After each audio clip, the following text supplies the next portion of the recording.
Hello everyone. तो gravitation के इस लेक्चर में हम डिस्कस करेंगे एस्केप वेलोसिटी, जो हमने लास्ट लेक्चर में डिस्कस की थी उसके आगे हम कंटिन्यू करेंगे। लास्ट लेक्चर में हमने डिस्कस कर लिया था कि जो एपोगी है और जो पेरेगी है उस पर जो वेलोसिटी है और जो रेडियस है उसके बीच में क्या रिलेशन आया था। तो हमने निकाला था V max upon V min equals to R max upon R min equals to 1 plus E upon 1 minus E आया था। आज हम क्या करेंगे, सबसे पहले हम वेलोसिटी निकालेंगे एपोगी के ऊपर, फिर हम वेलोसिटी निकालेंगे पेरेगी के ऊपर, देन हम कुछ क्वेश्चंस करेंगे एस्केप वेलोसिटी के ऊपर, देन हम डिस्कस करेंगे सैटेलाइट जो होता है या जो ऑर्बिटल स्पीड होती है उसको, ऑर्बिटल स्पीड की हम वैल्यू फाइंड आउट करेंगे, उसके ऊपर क्वेश्चंस करेंगे। देन अगर लेक्चर ज़्यादा लंबा नहीं गया तो फिर हम टाइम पीरियड को आज ही डिस्कस करेंगे। तो आज और कल, तो कल ये जो है हमारा फिनिश हो जाएगा, देन उसके बाद हम नया लेक्चर जो है नया चैप्टर स्टार्ट करेंगे। चलिए स्टार्ट करते हैं। तो जैसा कि मैंने कहा आपको कि आज सबसे पहले तो हम क्या निकालेंगे, जो एपोगी और जो पेरेगी है उसके ऊपर वेलोसिटी। तो कल हमने ये रिलेशन लिख लिया था, तो कल वाली क्लास जो है उसको जरा एक बार देख लेना, गौर कर लेना उस पर।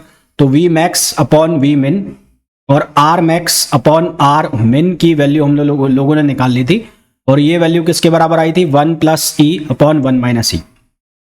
वी मैक्स जो है वो किसके बराबर था, वो था पेरेगी की वेलोसिटी, और वी मिन जो है वो किसके बराबर था, एपोगी की वेलोसिटी। इसी तरह से आर मैक्स जो है वो था कौन सी डिस्टेंस, आर ए, यानी कि एपोगी तक की डिस्टेंस सन से लेकर, और आर पी जो था वो सन से पेरेगी की डिस्टेंस, यानी कि इस तरह का हमारे पास एलिप्टिकल ऑर्बिट बना हुआ था। इस एलिप्टिकल ऑर्बिट के अंदर अगर ये सन है, तो यहां से और यहां तक की जो डिस्टेंस है उसको हमने नाम दिया था आर पी, और ये जो डिस्टेंस है इसको हमने नाम दिया था क्या, आर ए। यहां पर इस पॉइंट के ऊपर जो वेलोसिटी थी उस वेलोसिटी को हमने बोला वीपी, और इस पॉइंट के ऊपर जो वेलोसिटी है इसको हमने बोला वीए। अब हमें इंडिविजुअली वैल्यू निकालनी है वीए और किसकी, वीपी की। तो इसके लिए हम क्या लगाएंगे, कंजर्वेशन ऑफ एनर्जी। तो हम यह लगाएंगे कंजर्वेशन ऑफ एनर्जी। तो conservation of energy, conservation of energy. तो कंजर्वेशन ऑफ एनर्जी हम कहां पर लगाएंगे, हम पेरेगी और एपोगी पर लगाएंगे, यानी कि यहां पर टोटल एनर्जी को बराबर कर देंगे यहां पर टोटल एनर्जी के। तो पेरेगी पर जो टोटल एनर्जी होगी वो क्या होगी, half M V P square minus G M M. ये कैपिटल एम क्या है, जो ऑर्बिटिंग बॉडी है, जो सेंट्रल बॉडी है उसका मास, अपॉन ये क्या हो जाएगा, ये हो जाएगा आर पी। ये क्या हो जाएगा, R P square, are P square. Centrifugal ये फोर्स हो गया कौन सा वाला, ये फोर्स हो गया हमारे पास जो ग्रेविटेशन फोर्स है वो हो गया, ठीक है। नहीं, एनर्जी लिखनी है ना, तो एनर्जी ये यहां पर आ जाएगी आर पी, तो ये एनर्जी हो गई। इसी तरह से जो दूसरी एनर्जी है हमारे पास वो कौन सी होगी, एपोगी पर, और एपोगी पर जो एनर्जी होगी वो कितनी होगी, हाफ एम, ये कितना हो गया वी ए स्क्वायर, और माइनस ये कितना लिखा जाएगा, G capital M small M, upon ये कितना हो जाएगा, ये हो जाएगा आर ए, ठीक। तो m हर जगह से कैंसिल आउट हो जाएगा, इसको ट्रांसपोज करोगे यानी कि जब इसको आप रीशफल करोगे तो ये क्या बन जाएगा, यहां से m, ये वाला m कैंसिल, ये वाला m कैंसिल, ये वाला m कैंसिल और ये वाला m कैंसिल, तो ये m हर जगह से कैंसिल हो जाएगा। तो आपके पास बचेगा VP square minus V A square, VP square minus V square equals to 2gm, 2gm, और ये क्या बन जाएगा, ये बन जाएगा 1 upon R P minus 1 upon R A. अब ये जो रिलेशन है यहां से इस रिलेशन को उठाओ, इस रिलेशन में लिखा हुआ है VP upon V A equals to R A upon R P. तो वी ए की जगह मैं क्या लिख सकता हूं, या वीपी की जगह मैं वैल्यू को चेंज कर सकता हूं, तो मैं यहां पर वी ए की जगह वैल्यू को चेंज कर रहा हूं। तो वी ए की जगह हम क्या लिख सकते हैं, VP R P upon R A. तो मैं यहां पर क्या चेंज करूंगा, वी ए की जगह मैं क्या लिख दूंगा, VP R P upon R A. तो ये हो जाएगा वीपी स्क्वायर, ये हो जाएगा R P square upon R A square. यहां एज इट इज 2gm, यहां एलसीएम ले लेता हूं मैं, एलसीएम ले लूंगा तो ये बन जाएगा आर पी आर ए, और ये क्या बन जाएगा, R A minus R P. ये वैल्यू जो है वो क्या बन जाएगी, R A minus R P. अब यहां से हमारे पास कॉमन क्या आ जाएगा, वीपी स्क्वायर कॉमन आ जाएगा। तो वीपी स्क्वायर कॉमन आ गया, तो यहां क्या बनेगा हमारे पास, एलसीएम आ जाएगा आर ए स्क्वायर, तो यहां पर बन जाएगा हमारे पास R A square minus R P square, और ये कितना हो गया, आर ए स्क्वायर। ये हो जाएगा 2gm, यहां पर क्या हो जाएगा, R A minus R B, upon ये कितना हो जाएगा, आर ए और आर पी। तो यहां से A square minus B square बन रहा है, तो ये हो जाएगा R A minus R P और R A plus R P. तो यहां हमारे पास जो बचेगा वो क्या बच जाएगा, R A plus R P. भाई R A minus R P और R A plus R P बनेगा, तो R A minus R P से R A minus R P cancel हो जाएगा एल एच एस और आर एच एस में। तो यहां क्या रह जाएगा, यहां रह जाएगा आर ए स्क्वायर। सिमिलरली यहां पर 2gm, ये क्या बचेगा, यहां पर बचेगा 2gm अपॉन ये क्या हो जाएगा, आर ए और आर पी। तो आर ए स्क्वायर में से और यहां आर ए है तो ये कैंसिल हो गया, तो हमें किसकी वैल्यू मिल जाएगी, वीपी स्क्वायर की वैल्यू मिल जाएगी, जो कि क्या बन जाएगी, ये बन जाएगी 2gm R A, 2gm R A और अपॉन ये क्या हो गया, आर पी। यहां से आर ए ऊपर चला जाएगा, ये हो जाएगा आर पी, आर पी और नीचे क्या आ जाएगा, यहां पर वैल्यू आ जाएगी किसकी, R A plus R P की वैल्यू आ जाएगी। किसकी वैल्यू आ गई, R A plus R P. अब आर ए प्लस जो आर पी है वो टोटल किसके बराबर हो जाएगा, वो मेजर एक्सेस के बराबर हो जाएगा। R A plus R P की वैल्यू है वो किसके बराबर हो जाएगी, वो हो जाएगी ट्वाइस ऑफ ए। तो ये वैल्यू किसके इक्वल हो गई, 2a। तो यहां से वी पी स्क्वायर किसके बराबर हो गया, 2gm अपॉन इसको लिखा मैंने ट्वाइस ए। आर ए जो लिखा है, अब यहां पर जो आर ए लिखा है, ये जो डिस्टेंस होती है ये क्या होती है c, और ये जो डिस्टेंस होती है ये क्या होती है a, है ना, ये जो डिस्टेंस होती है a। तो आर ए जो है वो किसके बराबर है, c प्लस ए, और आर पी जो है वो किसके बराबर है, a माइनस सी। तो मैं ये वैल्यू सब्सटीट्यूट कर रहा हूं, यहां पर आर ए की जगह मैं लिख रहा हूं a प्लस सी और आर पी की जगह लिख रहा हूं मैं a माइनस सी। तो ऐसा करने पर आपको क्या होगा, यहां से a कॉमन निकालो, आप a कॉमन निकालोगे तो VP square equals to 2gm upon क्या लिखा हुआ है, 2a लिखा हुआ है। यहां से आपने a कॉमन निकाला, है ना, और यहां से भी a कॉमन निकाला, तो ये क्या बना, ये बन गया 1 प्लस सी अपॉन ए, और ये क्या बन गया, ये बन गया 1 माइनस सी अपॉन ए। तो ये बन जाएगा 1 प्लस ई, सी अपॉन ए किसके बराबर होता है, ई के बराबर होता है। तो ए से ए ये कैंसिल हो गया, तो V P square equals to क्या आ गया, 2gm अपॉन 2a, और ये क्या हो गया 1 प्लस ई, और यहां पर वैल्यू क्या हो जाएगी 1 माइनस ई, ये वैल्यू क्या बन जाएगी 1 माइनस ई। तो ये हमारे पास किसकी वैल्यू आ गई, ये पैरेगी पर जो वेलोसिटी है उसकी हमारे पास वैल्यू आ गई। ठीक है, पैरेगी पर जो वेलोसिटी है उसकी वैल्यू आ गई। ठीक, एक बार इसको चेक कर लो कहीं पर गड़बड़ तो नहीं हो रही कोई। यहां ट्वाइस मल्टीप्लाई किया, ट्वाइस वेलोसिटी निकालेंगे। पैरेगी को पेरीहेलियन भी कहते हैं ना, तो वीपी की जो वैल्यू आ जाएगी वो आ जाएगी कितनी, वो आ जाएगी 2gm अपॉन 2a, और ये हो जाएगा 1 प्लस ई अपॉन 1 माइनस ई। आप चाहो तो यहां से 2 से 2 को कैंसिल भी कर सकते हो, है ना, 2 से 2 यहां पर कैंसिल भी हो जाएगा, और ये आ जाएगा 1 माइनस ई। इसी तरह से हम वेलोसिटी निकाल सकते हैं किसकी, वी ए की। सिमिलरली वेलोसिटी यानी कि एपोगी की वेलोसिटी जो होगी वो क्या लिखी जाएगी, वो लिखी जाएगी 2gm, वो लिखी जाएगी 2gm upon 2a, 2gm upon 2a, और ये क्या बन जाएगी 1 माइनस ई अपॉन 1 प्लस ई, यानी कि जस्ट उल्टा हो जाएगा, क्योंकि पैरेगी पर वेलोसिटी जो है वो मैक्सिमम होगी, तो इसलिए वहां पर 1 plus E upon 1 minus E आया है, और यहां पर जो वेलोसिटी है वो मिनिमम होगी, तो यहां पर क्या है 1 माइनस ई और अपॉन 1 प्लस ई। मैंने आपको कहा जो वी ए है ये होगा वेलोसिटी एट एपोगी, और इसको पेरीहेलियन और एपीहेलियन, इसको एक और नाम दिया जाता है एपीहेलियन, और वीपी जो है इसको एक और नाम दिया जाता है वेलोसिटी एट पैरेगी, और इसको नाम दिया जाता है पेरीहेलियन।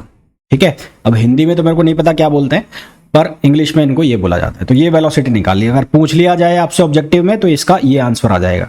ये कैलकुलेशंस वगैरह एक बार चेक कर लेना, कैसे मैंने निकाला है इसको चेक कर लेना। यहां पर जो ये R A plus R P है, R A plus R P जो बना है यहां से, इसको मैंने क्या लिख दिया 2a लिख दिया। R A plus R P जो बना है इसको मैंने क्या लिखा है 2a लिखा है। ठीक, चलिए भाई अब हम डिस्कस करें आगे। तो आगे की चीजें डिस्कस करें तो क्वेश्चंस करते हैं। तो क्वेश्चन जो लिखा हुआ है इसमें लिखा हुआ है, पहला question, the distance of a planet from the sun is 5 times the distance between the earth and sun. तो किसी प्लैनेट की सन से डिस्टेंस 5 टाइम्स है, जो कि अर्थ और सन के बीच के डिस्टेंस है। तो अर्थ और सन के बीच के डिस्टेंस यदि r है तो सन और प्लैनेट की डिस्टेंस जो है वो 5r है। तो टाइम पीरियड हमें पूछा है, तो हमें बहुत अच्छे से पता है कि t स्क्वायर प्रोपोर्शनल होता है r क्यूब, ये हमने पढ़ा है। केपलर्स थर्ड लॉ से। तो हमारे पास क्या रिलेशन बन जाएगा यहाँ से, T2 upon T1 equals to, आप इसको लिख सकते हो R2 अपॉन R1 पावर 3/2, 3/2 हो जाएगी ना पावर। तो ये क्या बन जाएगा, T2 अपॉन T1, R2 कितना हो जाएगा 5R हो जाएगा, और ये हो गया R, तो ये हो जाएगा 3/2, R से R कैंसिल हो गया। तो यहाँ से T2 किसके बराबर हो जाएगा, T into 5 power 3/2, T into 5 power 3/2 years. तो 5 पावर 3/2 ईयर्स कौन सा ऑप्शन हो गया, ऑप्शन ए हो गया। तो इसका जो करेक्ट आंसर आ जाएगा वो आ जाएगा ऑप्शन ए। नेक्स्ट क्वेश्चन के अंदर हमें पूछा गया है, in planetary motion the areal velocity of position vector of a planet depends on angular velocity omega. तो एरियल वेलोसिटी जो है dA upon dt, areal velocity क्या होता है, dA अपॉन dt, जो कि किसके बराबर होता है, L अपॉन 2m। L को आप J भी लिख सकते हो, यानी कि एंगुलर मोमेंटम। वो किसके ऊपर डिपेंड कर रही है, एंगुलर वेलोसिटी के ऊपर डिपेंड कर रही है। तो L मतलब होता है एंगुलर मोमेंटम, और एंगुलर मोमेंटम को हम लिखते हैं mvr से। किससे लिखते हैं, mvr। तो ये बन गया mvr अपॉन 2m। तो v जो है वो किसके बराबर होता है, ओमेगा r। यहाँ m से m कैंसिल आउट हो जाएगा, v को आप क्या लिख दोगे, ओमेगा r। तो ये हो जाएगा ओमेगा r स्क्वायर अपॉन 2। क्या बन जाएगा, ओमेगा r स्क्वायर अपॉन 2। तो dA अपॉन dt जो है वो किसके बराबर हो गया, वो हो गया 1/2 omega r square, omega r square. तो हमें पूछा है कि इनमें से कौन सा रिलेशन सही है। तो dA अपॉन dt प्रोपोर्शनल हो गया किसके, ओमेगा r स्क्वायर के। तो dA अपॉन dt प्रोपोर्शनल हो गया किसके, ओमेगा r स्क्वायर। तो राइट आंसर आपके पास क्या आ जाएगा, ऑप्शन सी, जिसमें dA अपॉन dt प्रोपोर्शनल हो गया ओमेगा r स्क्वायर के। नेक्स्ट क्वेश्चन पे आइए।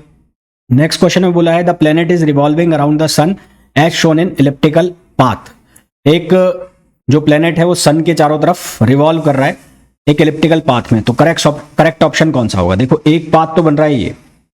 हमें पूछा है time taken in travelling DAB is less than time taken for BCD। अब BCD पाथ कौन सा है, ये वाला पाथ है, ये वाला जो पाथ है BCD है। यहां से यहां तक जो पाथ बनेगा वो BCD होगा, और एक पाथ हो गया ये वाला। तो एक एरिया तो हो गया ये वाला, और एक एरिया हो गया ये वाला।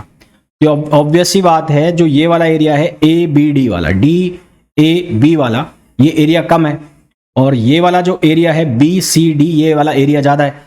तो हमें पता है सिंस dA अपॉन dt बराबर क्या होता है, कांस्टेंट होता है। dA अपॉन dt की जो वैल्यू है वो क्या होती है, कांस्टेंट होती है। ठीक है, ये वैल्यू क्या होती है, कांस्टेंट होती है।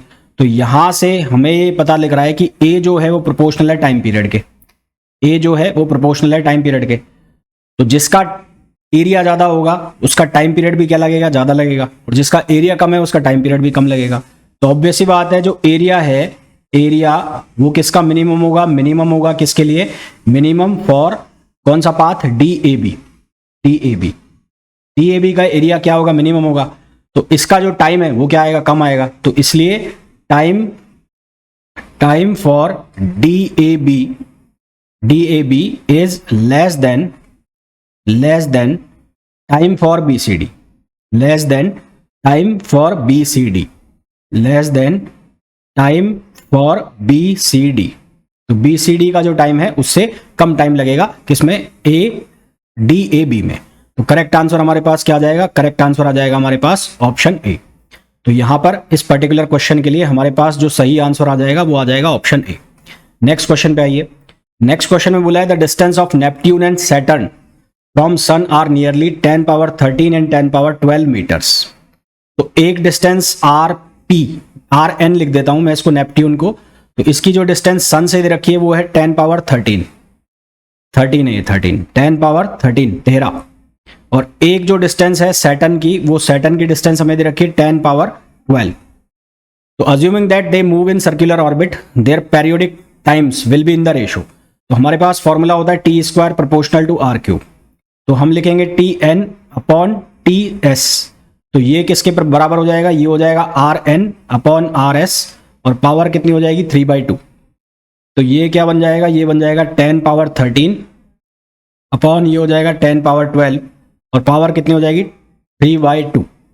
तो यहां से जब हम इसको सिंप्लीफाई करेंगे तो TN अपॉन TS की जो वैल्यू आएगी हमारे पास वो आएगी 10√10। इसको सिंपल करने पर हमारे पास जो आंसर आएगा वो आएगा 10√10। तो सही आंसर जो है हमारे पास वो हो जाएगा ऑप्शन सी। ठीक, तो इसके अलावा और भी क्वेश्चंस है, जैसे कि ये वाला क्वेश्चन देखो, यहाँ पर बोला है maximum and minimum distance of a comet. तो आर मैक्स की जो डिस्टेंस है वो आपको बोली हुई है कितनी, 8 × 10⁻12 मीटर, और मिनिमम जो डिस्टेंस दे रखी है वो दे रखी है कितनी, 1.6 × 10⁻12। If velocity when nearest to the sun is 60 metre per second, तो नियरेस्ट टू सन पे वेलोसिटी क्या होगी, मैक्सिमम। तो जहां v मिनिमम है वहां पर वेलोसिटी क्या होगी, मैक्सिमम, जो कि कितनी होगी, 60 मीटर पर सेकेंड। तो वेलोसिटी यहां पर मिनिमम होगी फारदेस्ट डिस्टेंस पर। आपके पास क्या रिलेशन होता है, आपके पास रिलेशन होता है v max upon v min equals to r max upon r min, ये रिलेशन होता है। तो यहां वैल्यू डाल दो, तो आपको v min निकालना है, तो यहां 60 upon v min equals to r max की वैल्यू कितनी है, 8 × 10⁻12, 12.5, और r min की वैल्यू कितनी है, 1.6 × 10⁻12। तो ये 10⁻12 से 10⁻12 कैंसिल आउट हो गया। तो v min निकालना है आपको, तो v min की जो वैल्यू है, v min की वैल्यू कितनी आ जाएगी, v min की वैल्यू आ जाएगी हमारे पास 60 × 1.6 अपॉन 8।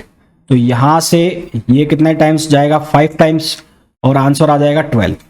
हमारे पास इसका आंसर कितना आ जाएगा, 12 आंसर आ जाएगा। ठीक है, नेक्स्ट क्वेश्चन पे आ जाइए।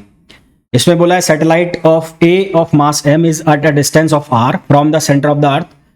दूसरी सैटेलाइट है जिसका मास 2m है, वो 2r डिस्टेंस पर है, तो टाइम पीरियड का रेशो बताना है। तो यहां तो फॉर्मूला लगाना है t proportional to t² proportional to r3।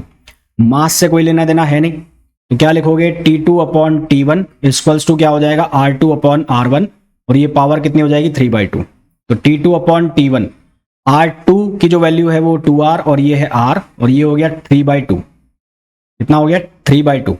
तो रेशो a अपॉन b का बताना है, तो आपने वैल्यू निकाली t2 अपॉन t1 की। t2 अपॉन t1 की जो वैल्यू है 2 पावर 3/2, तो 2 पावर 3/2 का मतलब हो गया 2√2। पर आपसे पूछा है t1 अपॉन t2, तो t1 अपॉन t2 कितना हो जाएगा, 1 अपॉन 2√2। तो आंसर क्या आ जाएगा, 1 अपॉन 2√2, यानी कि ऑप्शन डी। नेक्स्ट क्वेश्चन में बोला है a planet moves around the sun, planet moves around the sun. तो ये मैंने एलिप्टिकल ऑर्बिट बना दिया, और यहां पर ये सन है, सन। तो सन इस प्लेनेट जो है सन के चारों तरफ मूव कर रहा है।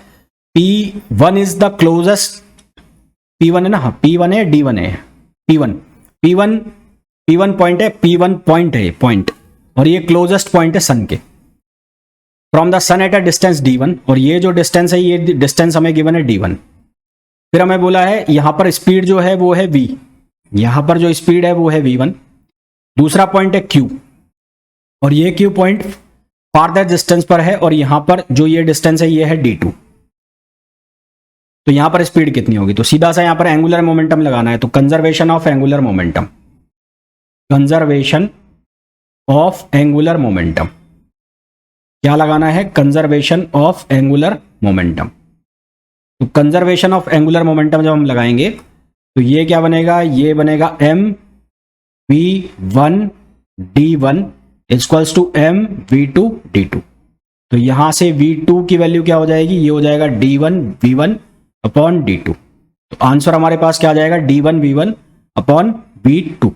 तो आंसर सी इसका करेक्ट आंसर आ जाएगा।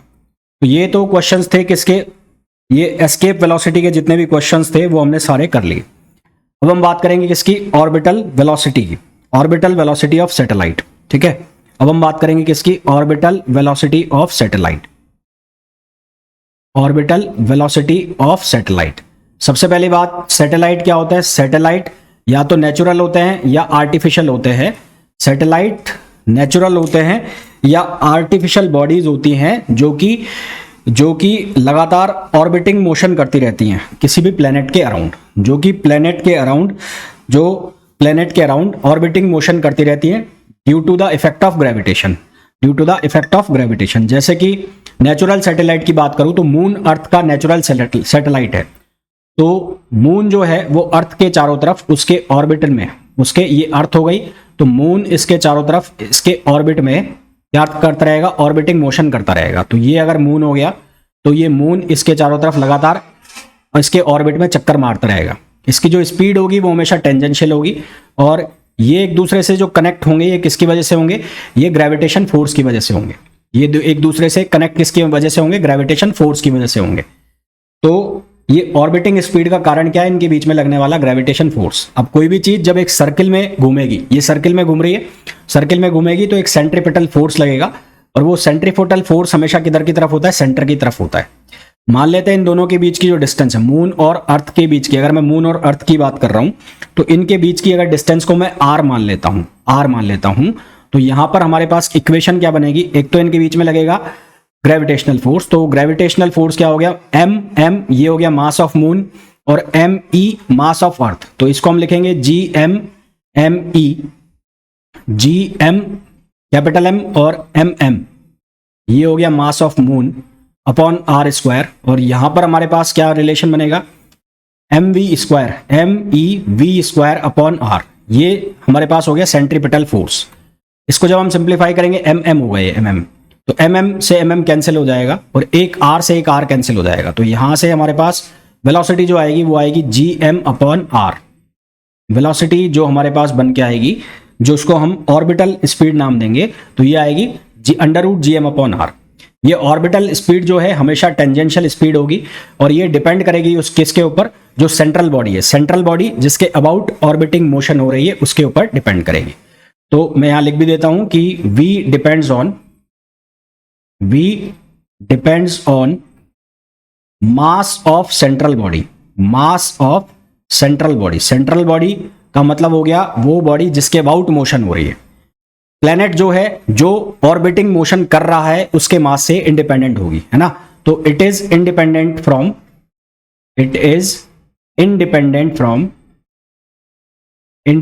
Of mass of orbiting body, orbiting body के मास से ये क्या होगी, इंडिपेंडेंट होगी। आर क्या है, डिस्टेंस है किसके बीच की, जो सेंट्रल बॉडी है और ऑर्बिटिंग बॉडी के बीच की डिस्टेंस है आर। तो वेलोसिटी इसके स्क्वायर रूट के इनवर्सली प्रोपोर्शनल होगी, ठीक है। तो यहां से आप ये भी लिख सकते हो कि v inversely proportional to square root of R. तो अगर मैं यहां से चेंज इन वेलोसिटी निकालना चाहता हूं तो इसको मैं ऐसे भी लिख सकता हूं, dv की वैल्यू किसके प्रोपोर्शनल हो जाएगी, r की वैल्यू पावर -1/2, इसका जब डिफरेंशिएशन करोगे तो ये क्या बनेगा, -1/2 dr, और क्या होगा √r, dr अपॉन √r। जब इसका डिफरेंशिएशन करोगे तो क्या बनेगा, यहां से बनेगा -1/2 dr, और ये क्या बनेगा, √r, ये बनेगा ना। अब अगर मैं इसको v से डिवाइड कर दूं, v ये है तो v से डिवाइड कर दूं तो ये क्या बनेगा, dv अपॉन v, यहां पर किसके इक्वल हो जाएगा, ये -1/2 एज इट इज रहेगा, यहां पे क्या आएगा, dr अपॉन ये क्या रहेगा, √r, और ये वाला r जो है वो घूमकर कहां चला जाएगा, ऊपर चला जाएगा। डिवाइड करोगे ना भाई, डिवाइड करोगे तो ये कहां जाएगा, ऊपर जाएगा, तो r से r क्या हो जाएगा, कैंसिल हो जाएगा। तो यहां पर जो चेंज आ गया वो कितना आएगा, 1/2 dr। तो अगर हमें परसेंटेज चेंज निकालना हो तो हम इस तरह से निकालेंगे, जो कि हम आगे के क्वेश्चंस में करेंगे भी। अब r जो है r, उसको अगर मैं लिखूं if r equals to r plus h, तो हमारे पास जो ऑर्बिटल स्पीड है उसका फॉर्मूला बन जाएगा gm अपॉन क्या हो जाएगा, r प्लस h। क्या फॉर्मूला बन जाएगा, gm upon r plus h, ये हमारे पास ऑर्बिटल स्पीड का फॉर्मूला बन जाएगा। अगर r की जो वैल्यू है वो हम क्या ले रहे हैं, r प्लस h ले रहे हैं, ठीक है। r की वैल्यू को हम क्या ले रहे हैं, r प्लस h ले रहे हैं, तो हमारे पास ये फॉर्मूला बन जाएगा। यदि मैं gm की वैल्यू को मैं सब्सटीट्यूट करके लिख देता हूं gr², तो वेलोसिटी हमारे पास बन जाएगी, ये बन जाएगा √gr² अपॉन ये हो जाएगा r प्लस h, और यहां से r आ गया बाहर तो ये हो जाएगा g upon r plus h। तो ये भी हमारे पास ऑर्बिटल वेलोसिटी का फॉर्मूला बन गया। तो ये बहुत सारे फॉर्मूले बन गए। अब इसमें इंपॉर्टेंट नोट में अगर लिखूं तो पहला नोट, यदि इफ ऑर्बिटिंग बॉडी, जो ऑर्बिटिंग बॉडी है जो चक्कर मार रही है ऑर्बिट में, वो very close to earth surface है। If orbiting body is very close to earth surface, अगर जो ऑर्बिट है वो अर्थ की सरफेस के बहुत पास है, तो उस केस में h की जो वैल्यू है उसको हम क्या कंसिडर कर लेंगे, जीरो कंसिडर कर लेंगे। h की जो वैल्यू है उसको हम क्या कंसिडर कर लेंगे, जीरो। देन h जो है वो किसको अप्रोच कर जाएगा, जीरो को अप्रोच कर जाएगा। h जीरो को अप्रोच कर जाएगा तो यहां से क्या बनेगा हमारे पास, ये बन जाएगा v equals to G M upon under root R, और जी एम की वैल्यू को हम लिख सकते हैं जी आर स्क्वायर, ये r है, r से r कैंसिल हो जाएगा, तो ये formula under root G R भी लिखा जा सकता है। तो ये फॉर्मूला क्या लिखा जा सकता है, अंडर रूट जी आर भी लिखा जा सकता है। अगर अर्थ के लिए बात करें तो फॉर अर्थ अगर वैल्यू डाल दूं मैं g की, तो g इक्वल्स टू 9.8 और r की वैल्यू को मैं 6400 किलोमीटर रख देता हूं, तो यहां से हमारे पास v की जो वैल्यू आती है, अर्थ का जो ऑर्बिट है उसकी वैल्यू आती है लगभग 7.9, और जो वैल्यू लगभग बराबर आती है 8 किलोमीटर पर सेकेंड, 8 किलोमीटर पर सेकेंड, ये हमारे पास वैल्यू आई। ठीक, अब मैं एस्केप वेलोसिटी और ऑर्बिटल वेलोसिटी में रिलेशन अगर निकालना चाहूं तो we know that escape velocity जो होती है वो होती है अंडर रूट 2rg, और जो ऑर्बिटल स्पीड होती है वो होती है under root rg।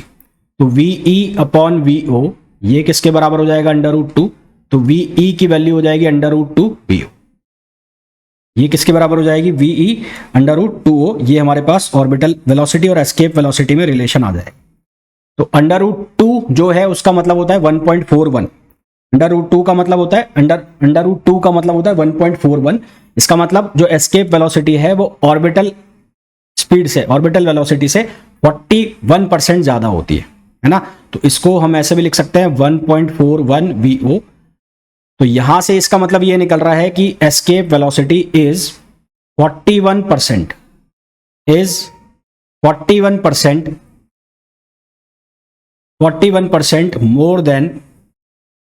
more than vo। va is 41% more than vo। अगर हम ये कहें कि जो ग्रेविटेशनल फोर्स लग रहा है, अट्रैक्शन फोर्स सन और प्लेनेट के बीच में, ठीक है, इफ, यहां लिख देता हूं, if gravitational force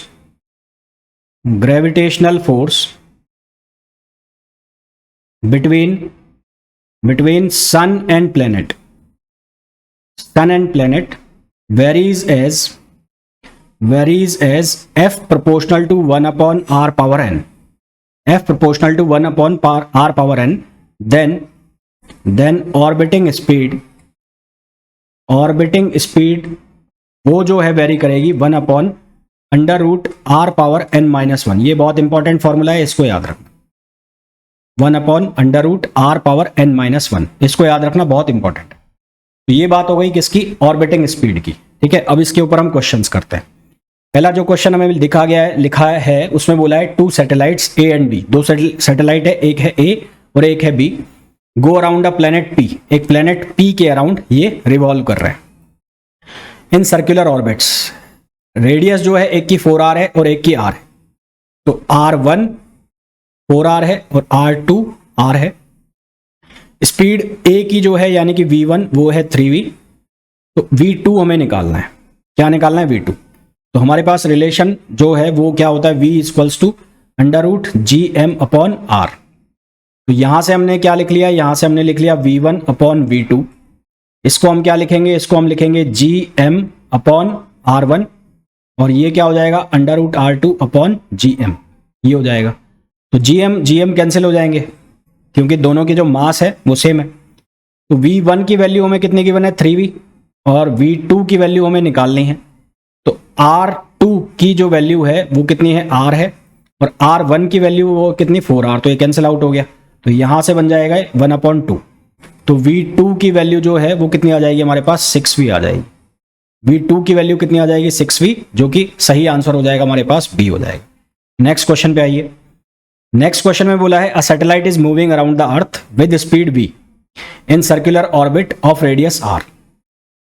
if the orbit radius is decrease by 1%, यदि ऑर्बिट की रेडियस 1% से डिक्रीज होती है तो स्पीड कितने से इंक्रीज होगी या डिक्रीज होगी। तो हमारे पास मैंने रिलेशन निकाला था dv upon D equals to क्या आया था -1/2, और ये dr अपॉन क्या रिलेशन बना था हमारे पास, dr रिलेशन बना था, dr अपॉन r बना था शायद। तो स्पीड डिक्रीज हो रही है, तो 1% से डिक्रीज हो रही है तो dr की वैल्यू 1% डाल दोगे, 1/2 ऑलरेडी है ही, डिक्रीज हो रही है तो माइनस माइनस क्या हो जाएगा प्लस, यानी कि अगर ये डिक्रीज हो रही है, रेडियस डिक्रीज हो रही है, रेडियस 1% से डिक्रीज हो रही है, रेडियस डिक्रीज बाय 1%, तो यहां पर माइनस माइनस प्लस हो जाएगा, तो वेलोसिटी किससे इंक्रीज हो जाएगी, वेलोसिटी इंक्रीजेज बाय 1/2%। 1/2% का मतलब कितना हो गया 0.5%।